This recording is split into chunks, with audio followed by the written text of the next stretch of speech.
Əl-Ğaşiyə, Bürüyən surəsi. Mərhəmətli və rəhimli Allahın adı ilə.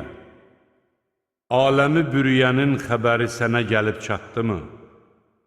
O gün neçə-neçə üzlər zəlil olub yerə dikiləcək, üzülüb əldən düşəcək, çox qızmar oda girəcək, qaynar çeşmədən içirdiləcəkdir.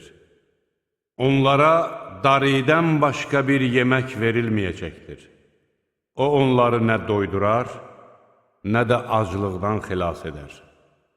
O gün neçəsinin üzündə fərəh görünəcək, dünyadakı səylərindən məmnun qalacaq, uca cənnətdə olacaq, orada faydasız söz eşitməyəcəkdir.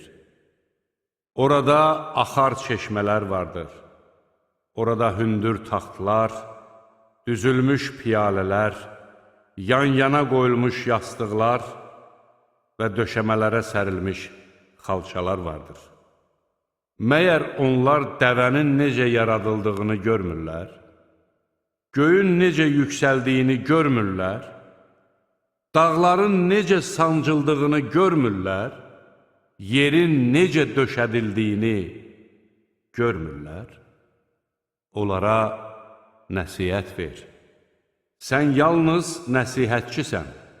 Sən onların üstündə hökmdar deyilsən. Lakin üz döndərib küfr edəni Allah ən şiddətli əzabla cəzalandırar. Şübhəsiz ki, onların dönüşü bizədir.